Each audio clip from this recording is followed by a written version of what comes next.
네, 통일부 장관님 그리고 통일부 직원들 수고 많으십니다. 오늘 여야 의원들 공이 질의하면서 그 전달되는 감정은 저는 다 비슷한 것 같아요. 즉, 다들 좀 갑갑함을 느끼고 있는 겁니다. 남북 관계가 지난 2년 동안 제대로 풀리지 않고 앞으로도 어떻게 풀릴까 하는 뚜렷한 전망이 없는 이 상황에 대해서 다들 좀 어떤 갑갑함을 느끼고 있지 않나 하는 생각입니다. 지금 유 장관님 말씀처럼 물론 저희 모두가 북한에 대해서 남북 대화를 촉구하고 관계 개선에 응해오라 하는 입장에는 다들 같을 겁니다. 다만 통일부에 대해서는 좀 더 그것을 위해서 물론 항상 우리 유 장관님께서는 다 밝힐 수는 없지만 이제 생각하고 움직임이 있다 하는 그런 말씀을 하시지만 뭔가 좀 어떤 굉장히 정교한 그러한 접근 방식이 필요한 것이 아닌가 하는 생각을 하는 거예요. 그건 저희도 수없이 얘기를 했다고 생각을 합니다. 우선 그 북한이 최근에 지난 2월 6일 날 함대함 미사일을 쏘고 8일에는 다시 동해상으로 그 200km를 날아가는 미사일을 또 5발 쐈습니다. 그 이유 왜 그런 모습을 최근에 보이고 있는지 어떻게 평가하고 있는지에 대해서 우선 좀 말씀을 해주시죠. 작년 연말부터 북한이 이제 그 전부터 얘기를 했습니다만 특별히 이제 작년 연말부터 빈도수가 높게 나오는 것이 이제 한미 군사 훈련에 대한 그런 중지, 축소 이런 등등의 얘기들이 지금 나오고 있기 때문에 아마 그런 국면으로 우리 군사 훈련에 대해서 그러니까 한미 군사 훈련을 겨냥한 것이다. 대응이 아닌가. 그런 대응이다 이렇게 보는 겁니까? 그렇게 판단이 되고 있습니다.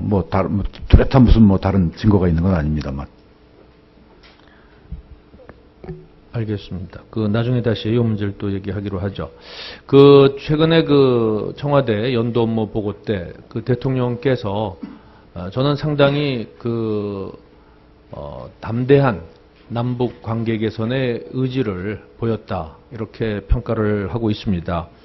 그때 대통령께서 이벤트성 인도적인 지원을 넘어서 북한 주민의 삶의 질을 개선할 수 있는 정도의 경협을 생각해야 된다.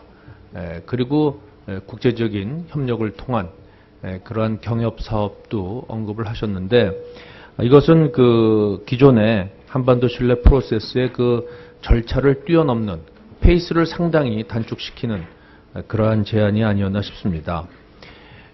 여기에 대해서 사실 북한이 내부적으로 검토를 하고 있을 것으로 보는데 지금의 주변 상황을 볼 때 중국과 북한 관계도 과거 같지 않고 일북 간의 납치자 문제를 매개로 한 접촉이 있었습니다마는 성과를 거둘 것이라는 전망이 점점 낮아지고 있고 러시아가 북한을 전승기념일에 초청하고 했습니다만 러시아 자체가 껴안고 있는 문제 때문에 북한이 러시아에 의존할 수 있는지 여부가 지금 불투명하고 또 미국은 날로 북한에 대한 제재를 강화하는 이 주변 상황을 볼 때 결국 북한은 우리 한국을 필요로 할 것이다.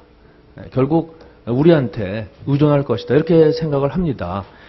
따라서 이러한 상황을 우리가 잘 활용해서 정말 어떤 모멘텀을 만드는 대담한 모멘텀을 만드는 그러한 우리의 대북 정책 내지는 전술이 지금 필요한 시점이다. 이렇게 보고 있습니다. 이런 전반적으로 북한이 우리를 필요로 할 것이다 하는 데 대한 평가에 대해서 우리 장관님은 어떻게 생각하세요?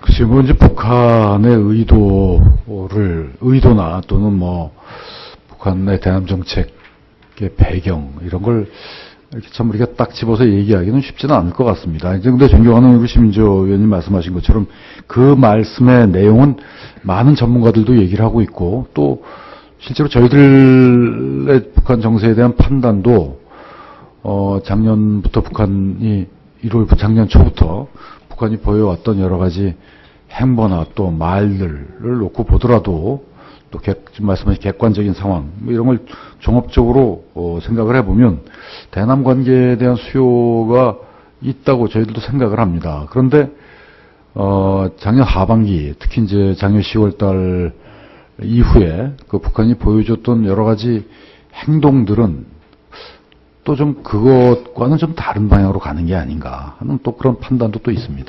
그래서 북한이 그러한 행동을 취할 때 우리가 그거 하나만 보고 또 우리 스스로 그 관계 개선의 어떤 조치를 닫는다든가 하는 것은 저는 계속 상황을 악화시킬 뿐이다 이렇게 보는 거예요. 그러니까 대통령께서 이번에 연두 업무 보고 때 굉장히 그 담대한 그 남북 관계 개선의 의지를 보였다면은 저는 이 기조가 계속 우리 정부 사이드에서 나와야 된다고 보는 겁니다. 뭐 중간에 뭐 이런저런 게 있죠. 물론 그 회고록에 의한 뭐 좀 그런 약간의 북쪽이 어떻게 생각하느냐 하는 거기에 대해서 또 우리가 앞으로의 그 행동의 어떤 제약을 받을 수 있다 하는 우려도 있습니다만 그런 건 사실은 그 작은 요소다. 보다 더 큰 것은 우리 정부가 계속적으로 우리의 대화의 의지를 분명히 하고 관계 개선의 의지를 분명히 내세우면서 북한을 우리가 이끌어 가야 된다 하는 겁니다. 전 그것을 좀 더 우리 정부가 분명히 취해줄 필요가 있다. 그리고 그거에 어떤 모멘텀이 될 수 있는 것은 인도적 지원. 그건 계속 얘기하는 겁니다만은. 그리고 또 하나가 비공개 접촉도 필요하면 해야 된다.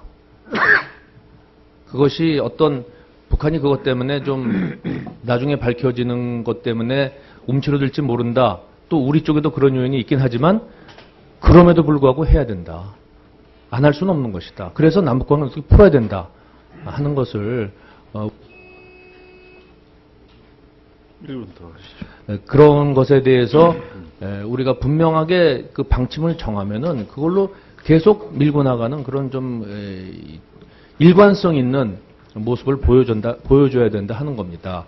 아까 말씀드렸지만 북한이 미사일 쏘고 이런 것에 대해서는 따로 안보 차원에서 그건 튼튼히 안보 태세를 정비해 가면 되는 거예요. 그렇기 때문에 남북관계를 닫는다든지 남북관계 개선을 위한 우리의 노력이 약화된다든지 하는 것은 바람직하지가 않다 하는 점을 다시 한번 강조를 합니다. 네.